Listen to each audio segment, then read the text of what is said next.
अधूरी विरासत, अंबेडकर और सुभाष चंद्र बोस की गुप्त कहानी भाग 1। रहस्यमय संदेश। 1940 का समय था। भारत की आज़ादी के लिए संघर्ष तेजी पकड़ रहा था, लेकिन भारतीय स्वतंत्रता संग्राम के दो प्रमुख नायक डॉक्टर भीमराव अंबेडकर और नेताजी सुभाष चंद्र बोस अपने अपने मोर्चों पर देश के लिए लड़ रहे थे। दोनों का दृष्टिकोण अलग था, लेकिन उद्देश्य एक ही, भारत को अंग्रेजों से मुक्त कराना। एक रात अंबेडकर को अचानक एक रहस्यमयी पत्र मिला। उस पत्र में लिखा था, भारत के भविष्य का राज एक गुप्त जगह पर छुपा है।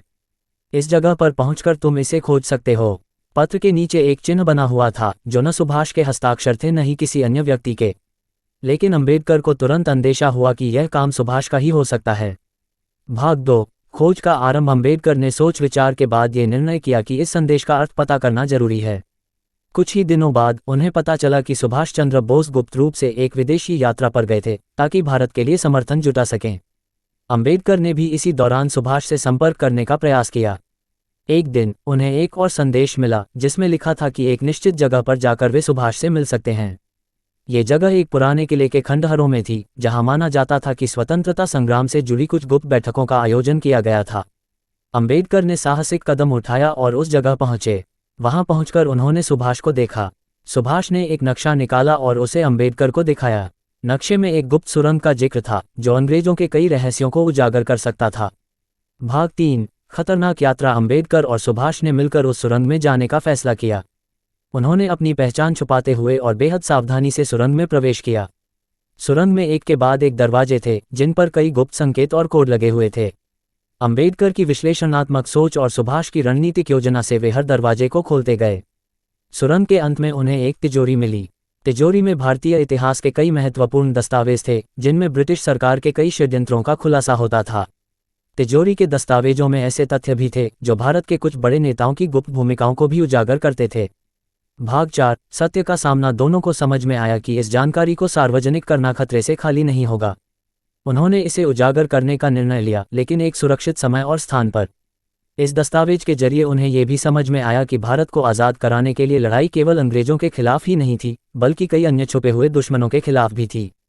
अधूरी विरासत। अंबेडकर और सुभाष चंद्र बोस की गुप्त कहानी।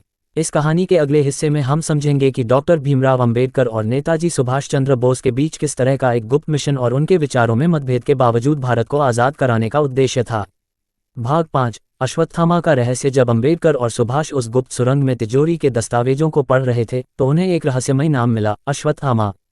दस्तावेजों में बार बार इस नाम का उल्लेख था। ये नाम भारतीय महाकाव्य महाभारत के महान योद्धा अश्वत्थामा से जुड़ा था, जिसे अमर माना गया था। परंतु यहाँ इसका उल्लेख एक ऐसे व्यक्ति के रूप में किया गया था, जो ब्रिटिश सरकार के लिए भारत में महत्वपूर्ण जानकारी एकत्रित कर रहा था। इस रहस्य को समझते हुए अंबेडकर और सुभाष ने सोचा कि ब्रिटिश सरकार ने किसी व्यक्ति को अश्वत्थामा के कोड नाम से भारत में भेजा था, जो क्रांतिकारियों की हर गतिविधि पर नजर रखता था। ये व्यक्ति भारतीय स्वतंत्रता संग्राम के हर नेता की गोपनीय योजनाओं को ब्रिटिश अधिकारियों तक पहुंचा रहा था। भाग 6। अश्वत्थामा का पीछा। इस रहस्यमय जानकारी को जानने के बाद अंबेडकर और सुभाष ने मिलकर निर्णय लिया कि इस अश्वत्थामा को खोजकर उसकी सच्चाई का पर्दाफाश किया जाएगा।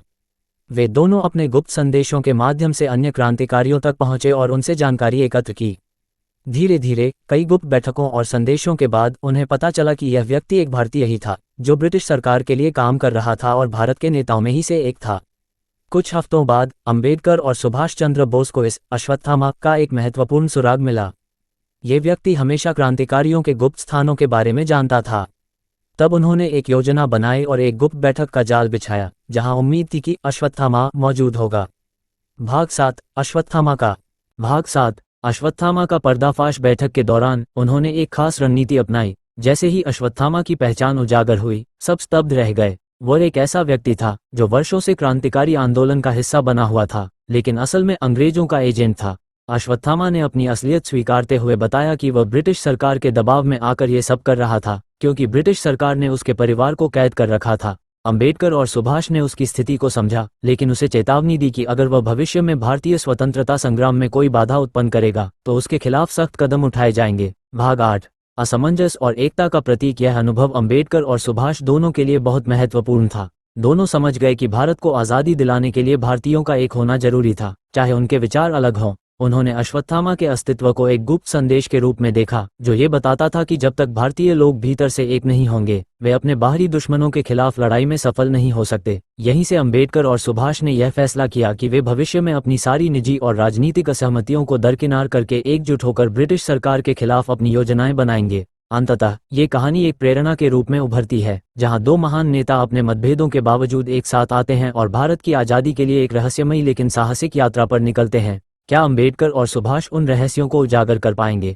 क्या वे भारतीय जनता को सही समय पर यह जानकारी दे पाएंगे? सूचना सिर्फ मान्यताओं और जानकारियों पर आधारित है। यहाँ ये बताना जरूरी है कि यह मेरा वीडियो किसी भी तरह की मान्यता, जानकारी की पुष्टि नहीं करता है। किसी भी जानकारी या मान्यता को अमल में लाने से पहले संबंधित विशेषज्ञ से सलाह लें। धन्यवाद।